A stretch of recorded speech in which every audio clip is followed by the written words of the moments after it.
और जदयू ने वहाँ से जो आनंद मोहन है, खूनी ही कहेंगे उसको, गोपालगंज डीएम की हत्या में उसको उम्र कैद की सजा मिली थी सुप्रीम कोर्ट से, और पिछले साल नीतीश कुमार ने उसको बाहर किया।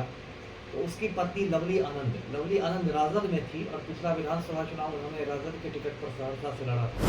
यहाँ समीकरण की बात समझिए। एक और उड़ती हुई खबर से पता नहीं कितनी सच्चाई है कि आनंद मोहन के बेटे अंशुमान आनंद ने भी वहाँ से निर्दलीय पर्चा भर दिया जी। जी। अब इसका क्या मतलब है? क्या वो अपनी माता श्री के खिलाफ लड़ रहा है चुनाव? ये लोकतंत्र के सेहत के लिए तो लवली आनंद का हारना बहुत जरूरी है ना? जिससे भी वो हारे, लवली आनंद का हारना जरूरी है। लवली आनंद का हारना बहुत जरूरी है, क्योंकि देखिए लवली आनंद जो है वो अगर चुनाव जीतती है तो वो क्या होगा, वो एक तरह से आनंद मोहन की जीत हो जाएगी, है ना? और आनंद मोहन आप देखे हैं मतलब खूनी है, और उसने एक निर्दोष आईएएस ऑफिसर का खून कर दिया है। और लवली आनंद की यदि जीत होगी तब तो एक बहुत गलत मैसेज जाएगा पूरे देश भर में। तो कहते हैं ना कि कहावत है कि रस्सी जल गई ठन नहीं गई। आनंद मोहन का भी वही हिसाब किताब है। 16 साल जेल में चक्की पीस के आया है, लेकिन अपने को महाराणा प्रताप से कम नहीं समझता है। तो मैं क्या कहूँ, ऐसे 3 लाख 4 लाख से इतना जीतना है तो क्यों नहीं ऐसे विधानसभा चुनाव सहरसा से जिता दिया लवली आनंद को। सहरसा तो आनंद मोहन का गृह जिला है ना, है ना? यदि इतना ही लवली आनंद का ये है तो वो सहरसा से क्यों हार गई, विधानसभा का चुनाव हार गई 2020। और होना भी चाहिए, क्योंकि ऋतु जायसवाल ने मतलब एक तरफ से ये कहा है कि देखिए मैं एक सीनियर अधिकारी की पत्नी हूँ, और ये जो है मतलब लवली आनंद एक अधिकारी के खूनी की पत्नी, तो इस चीज़ को उठाया भी गया। और इसका असर तो होगा ही, क्योंकि ऋतु जायसवाल और उनके पति दोनों की जो छवि है वो साफ सुथरी है। नमस्कार दर्शकों, आप सबको पता है कि लोकसभा की जो सरगर्मी है चुनाव की वो तेज है। लगातार कई सीटें जो है वो चर्चा में है, जिसमें शिवहर लोकसभा जो क्षेत्र है वो भी हॉट सीट बन चुका है। कई तरह की बातें हो रही है, बात हो रही है कलम बनाम बाहुबल की, बात हो रही है ऋतु जायसवाल बनाम आनंद मोहन की, जबकि चुनाव उनकी पत्नी लवली आनंद लड़ रही है। तो इन सब मुद्दों पे बातचीत करने के लिए बिहार के बेहद चर्चित चेहरे और फॉर्मर आईपीएस अफसर अमिताभ दास सर हैं। अक्सर आप लोग देखते होंगे कि बेबाकी से हर मुद्दे पर ये अपनी राय रखते हैं। तो सर सबसे पहले तो स्वागत है। धन्यवाद आपका। बात करेंगे सर शिवहर लोकसभा क्षेत्र में, एक तरफ ऋतु जायसवाल चुनाव लड़ रही है और दूसरी तरफ आनंद मोहन की पत्नी लवली आनंद लड़ रही है। तो ऐसे में आप क्या विचार रखते हैं इस पूरे चुनावी रण पे? देखिए पहले मैं दर्शकों को बताऊं कि जो शिवहर लोकसभा सीट है इसमें पिछले 2-3 बार से भाजपा की सांसद चुनी जा रही थी, श्रीमती रमा देवी, जो ब्रज बिहारी प्रसाद की पत्नी है। ब्रज बिहारी प्रसाद बिहार सरकार में मंत्री थे, बाद में उनकी हत्या कर दी गई थी, तो रमा देवी चुनी जा रही थी। इस बार जो एनडीए में सीटों का बंटवारा हुआ उसमें शिवहर की जो सीट है वो जदयू के खाते में चली गई, तो रमा देवी का तो ऐसे ही पत्ता कट गया शिवहर से। और जदयू ने वहाँ से जो आनंद मोहन है, खूनी ही कहेंगे उसको, गोपालगंज डीएम की हत्या में उसको उम्र कैद की सजा मिली थी सुप्रीम कोर्ट से, और पिछले साल नीतीश कुमार ने उसको बाहर किया। तो उसकी पत्नी लवली आनंद राजद में थी, और पिछला विधानसभा चुनाव उन्होंने राजद के टिकट पर सहरसा से लड़ा था। और उनका जो बेटा है चेतन आनंद, वो अभी भी शिवहर से राजद के ही विधायक हैं। लेकिन अभी 1-2 महीने पहले लवली आनंद अचानक शामिल हो गई जदयू में, और उनको टिकट भी तुरंत जदयू से मिल गया शिवहर से। तो वो तो जदयू से लवली आनंद खड़ी हैं, उनके खिलाफ जो खड़ी हैं वो श्रीमती ऋतु जायसवाल हैं, जो राजद प्रत्याशी हैं। ऋतु जायसवाल की ये पहचान है कि उनके पति जो अरुण कुमार हैं वो आईआरएस ऑफिसर थे, भारतीय राजस्व सेवा में थे, कलकत्ता में इनकम टैक्स कमिश्नर हुआ करते थे, फिर उन्होंने रिटायरमेंट ले लिया। अब गरीब बच्चों को पढ़ाते हैं यहाँ गंगा किनारे NIT घाट पर। और ऋतु जायसवाल की साफ सुथरी अच्छी छवि है, और वे कुछ दिनों तक सिंह वाहिनी पंचायत की मुखिया भी रही थी, और उसमें उन्होंने अच्छा काम भी किया। और 2020 में उन्होंने विधानसभा का चुनाव लड़ा था परिहार विधानसभा क्षेत्र से, थोड़े वक्त से हार गई थी। तो मुख्य मुकाबला जो है इन्हीं दोनों के बीच में। ऐसे एक वहाँ निर्दलीय भी खड़े हुए हैं राणा रणजीत सिंह। राणा रणजीत सिंह के जो पिता जो थे दिवंगत हो गए सीताराम सिंह, वो 15 साल तक वो मतलब मंत्री रहे थे, 2 बार सांसद रहे थे, पुराने नेता हैं। और राणा रणजीत सिंह जनस्वराज के साथ जुड़े हुए थे, लेकिन क्योंकि जनस्वराज ने इस बार लोकसभा चुनाव में नहीं उम्मीदवार उतारे तो वो निर्दलीय खड़े हो रहे हैं। अब देखिए यहाँ समीकरण की बात समझिए।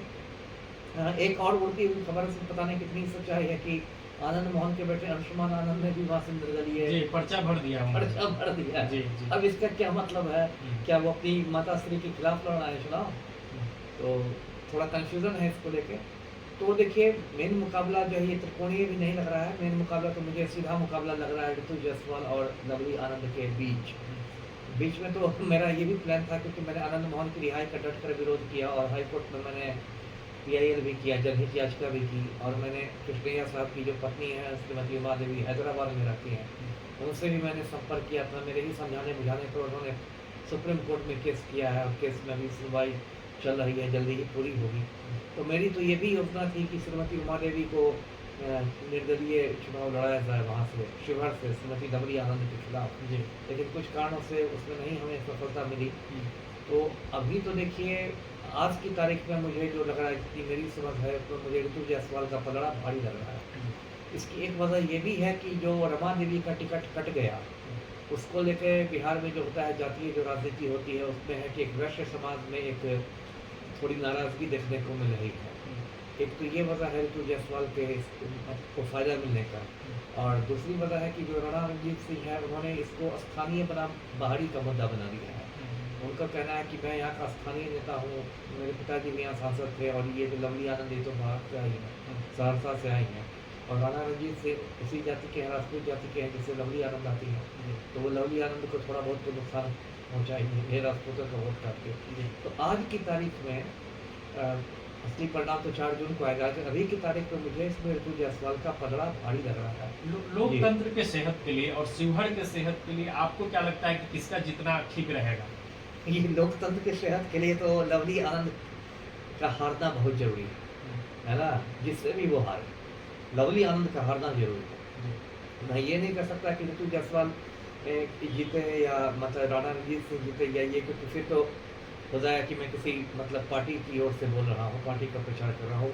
लेकिन लवली आनंद का हारना बहुत जरूरी है, क्योंकि देखिए लवली आनंद जो है वो अगर चुनाव जीतती है तो वो क्या होगा, वो एक तरह से आनंद मोहन की जीत हो जाएगी, है ना। और आनंद मोहन आप देखे हैं मतलब खूनी है, और उसने एक निर्दोष IAS ऑफिसर का खून कर दिया है, और लवली आनंद की यदि जीत होगी तब तो एक बहुत गलत मैसेज जाएगा पूरे देश भर में कि एक खूनी ने अपनी पत्नी को जिता दिया, बिहार में ये जनतंत्र की हालत हो गई।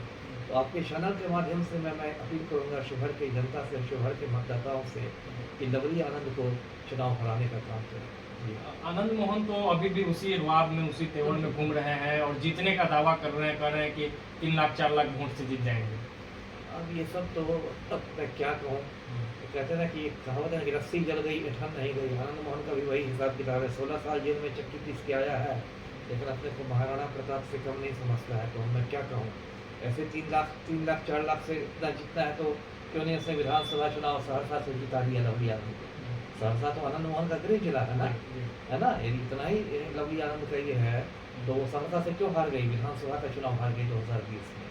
तो खैर अपना देह मुझ पर ताव देने से कौन रोक सकता है, लेकिन मुझे यकीन है कि लवली आनंद की हार होगी और हार होनी भी चाहिए। जी कृष्णैया वाला जो मामला है उसका कुछ नुकसान आपके हिसाब से लग सकता है कि शिवहर में उनको होगा?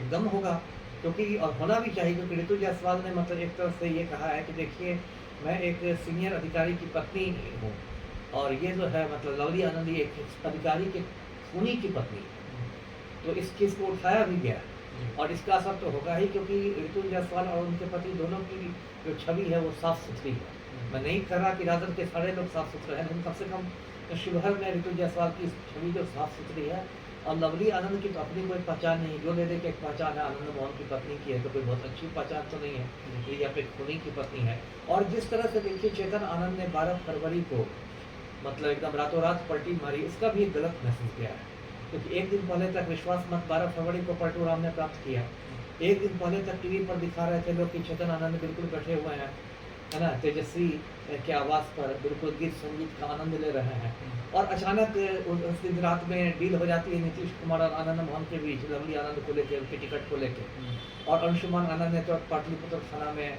मतलब एक दरखास्त दे दिया कि मेरे भैया का अपहरण हो गया, और रात में 2 बजे पटना पुलिस ने ऐसे तेजस्वी यादव का घर घेर लिया, लगा कि ओसामा बिन लादेन का घर घेरा गया हो। तो इसका भी एक लोगों में बहुत मतलब एक गलत संदेश दिया। लोगों को कहा कि ठीक है, मतलब किसी के पीठ में खंजर भोंकना ठीक नहीं है। आप लालटेन छाप, एक तेजस्वी इतने गलत है तो आपको लालटेन छाप पर चुनाव ही नहीं लड़ना चाहिए। आपने लालटेन छाप पर चुनाव लड़ा, जीत भी गए, विधायक भी बन गए और अपनी माँ को टिकट दिलवाने के लिए आपने पीठ में खंजर भोंक दिया। तो इतना ही राजपूत करते हैं तो आमने सामने से लड़े ना, एक पीठ में खंजर मारना क्या हुआ।